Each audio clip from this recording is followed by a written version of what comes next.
আসসালামু আলাইকুম ওয়া রাহমাতুল্লাহ নাহমাদুহু ওয়া নুসাল্লি আলা রাসূলিহিল কারীম আম্মা বাদ।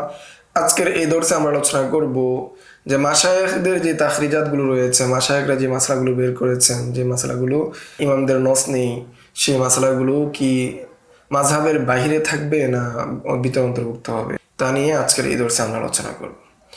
মাতলাব আকওয়ালি আসহাবিল ইমাম ওয়াল মাসাইল মাবনিয়াতু আলাল উরফি ওয়াজ যুরুরা, যে আকওয়াল আসহাবুল ইমাম দ্বারা উদ্দেশ্য কি এবং যে সমস্ত মাসালাগুলো অরুফ এবং জরুরতের উপর ভিত্তি সেটা নিয়ে আলোচনা হবে, সেটার উদ্দেশ্য কি। ও তাখরিজাতুল মাশায়েখ আলা কওয়াইদিল ইমাম গায়রু খারিজাতিন আনিল মাযহাবিল হানাফি, মাশায়েখদের যে সমস্ত তাখরিজাতগুলো রয়েছে, যে সমস্ত মাসালাগুলো রয়েছে, সেগুলো ইমামের মূলনীতি থেকে বের হবে না, মূলনীতি থেকে খারেজ হবে না, যেটা হানাফি মাযহাবের উপর ভিত্তির উপর করা হয়েছে, সেই ভিত্তির উপর মাসালাগুলোকে তাখরিজ করা হয়েছে।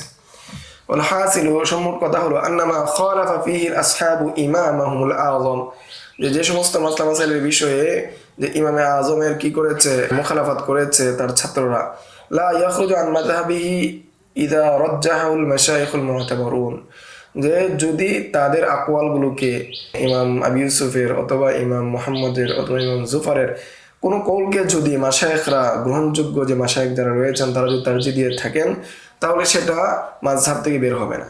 কাদামা বানাহুল মাশায়েখ আলাল উরফিল হাদিসি লিতাগায়্যুরিজ জামান আও লিযুরুরাতি ওয়া নাহবি যালিকা, অনুরূপভাবে মাশায়েখরা যে সমস্ত মাসালা তাখরিজাত করেছেন জামানার পরিবর্তনের কারণে অথবা জরুরতের কারণে, সেগুলো মাযহাবের গণ্ডি থেকে বের হবে না। ওয়ালা ইয়াখরুজু আন মাযহাবি আইযান, এবং সেটাও কি তার মাযহাব থেকে কোনোভাবেই কি বের হবে না।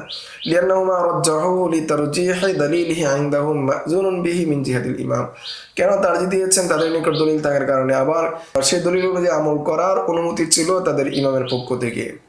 ওয়াকাযা মা বানাউহু আলা তাগায়্যুরিজ জামান ওয়াজ যুরুরাতি বিইতিবারি আন্নাহু লাউ কানা হাইয়ান লাকালা বিমা ক্বালু, অনুরূপভাবে তারা সেটা ভিত্তি রেখেছে জামানার পরিবর্তনের কারণে এবং জরুরতের কারণে। এই একেবারে এই বিবেচনায় যদি ইমাম আবু হানিফা বেঁচে থাকতেন বর্তমান সময়ে, তিনিও কি সেটাই বলতেন। অর্থাৎ যেহেতু বর্তমান সময়ে রাষ্ট্রের পক্ষ থেকে ইমাম মুয়াজ্জিন এবং মুআল্লিম কোরআন শিক্ষকদের জন্য কি নাই কোনো ধরনের ভাতা নির্ধারণ নাই, সেই হিসাবে তার টাকা কে দিবে, সে কিভাবে চলবে, সেই হিসাবে উজরত আলাত তালিম আলাত তাআত যেগুলো কি জরুরত, সেগুলোর ভিত্তিতে টাকা নেওয়া জায়েজ। যদি ইমাম আবু হানিফা এই সময় জীবিত থাকতেন, তিনিও কি এই কথাই বলতেন। তো এখন আমরা 15 নম্বর একটা উসুল নিয়ে আলোচনা করব। 15 নম্বর উসুল হলো, যদি ইমাম আবু হানিফা থেকে কোনো মাসালায় আলোচনা না থাকে, কোনো মাসালায় নস না থাকে, কোনো বিষয়ে তার কোনো আকওয়াল না থাকে, সেটা কিভাবে বলতে হবে। যখন সেটা তাখরিজাত করলো, সেটা আলোচনা করলো, কোনো মাশায়েখ যে বললো যে কোনো মাসালার হুকুম বের করলো, এবং সেই হুকুম বের করার ক্ষেত্রে ইমাম আবু হানিফার যে কায়দাগুলো আছে, মূলনীতি আছে, সেই মূলনীতির ভিত্তিতেই সে কায়দাগুলোকে বের করলো, সেই মাসালাগুলোকে বের করলো। এখন কি সে বলতে পারবে ক্বালা আবু হানিফা কাযা, এটা কি এভাবে বলতে পারবে? এটা হলো 15 নম্বর উসুল, যে ইমাম আবু হানিফার কৌল যে বিষয় সুস্পষ্ট নয়, বরং তার মূলনীতির ভিত্তিতে হয়েছে, সেটাকে ক্বালা আবু হানিফা বলা যাবে কি যাবে না, তার বলার পদ্ধতি কি হবে, কিভাবে সে বলবে এটা। লিআন্নামা ক্বালুহু ইন্নামা হুয়া মাবনিউন আলা কওয়াইদিহি আইযান, কেননা ফুকাহায়ে কেরামগণ যা বলেছেন, মাশায়েখগণ যা বলেছেন, সেগুলো তার মূলনীতির উপর ভিত্তি। ফাহুয়া মুক্তাযা মাযহাবিহি, সেটা তার মাযহাবের মুক্তাযা অনুযায়ী, তার মাযহাবের চাহিদা অনুযায়ী। লাকিন ইয়ানবাগি আল্লাহ ইউকাল, কিন্তু এখানে উচিত হলো এই কথা না বলা ক্বালা আবু হানিফা কাযা, ইমাম আবু হানিফা অনুরূপটা বলেছেন। ইল্লা ফিমা রুইয়া আনহু সরিহান, তবে যদি যে বিষয়টা তার পক্ষ থেকে সুস্পষ্টভাবে জানা যায় সেটা ভিন্ন। ওয়াইন্নামা ইউকালু ফিহি মুক্তাযা মাযহাবি আবি হানিফা কাযা, বরং এই কথা বলা যাবে যে ইমাম আবু হানিফার মাযহাব অনুযায়ী এরূপ, কামা কুলনা, যেটা আমরা পূর্বে বলেছি। তো এখানে কোনো বিষয় যদি আসে ইমাম আবু হানিফার মাযহাব অনুযায়ী, কোনো কায়দা অনুযায়ী যখন কোনো মাসালা তাখরিজ করা হবে, তখন বলতে হবে ক্বালা আবু হানিফা কাযা, এরূপ বলা যাবে না, বরং বলতে হবে মুক্তাযা মাযহাবি আবি হানিফা কাযা, এরূপ শব্দের মাধ্যমে ব্যক্ত করা যাবে। ওয়ামিসলু তাখরিজাতুল মাশায়েখি বা'দুল আহকাম মিন কাওয়াইদা আও বিল কিয়াস আলা কওলি, অনুরূপ মাশায়েখদের কিছু তাখরিজাত, কিছু বিধিবিধানের ক্ষেত্রে কায়দাতে মূলনীতির ভিত্তি থেকে অথবা তার কৌল থেকে কিয়াস করে। ওমিনহু কওলুহুম, যে তাদের কথা, আলা কিয়াসে কওলিহি বিকাযা ইয়াকুনু কাযা, যে তার কিয়াস অনুযায়ী, তার কওলের উপর কিয়াস করে এর বিরূপ হওয়া হবে বা এরূপ হয়।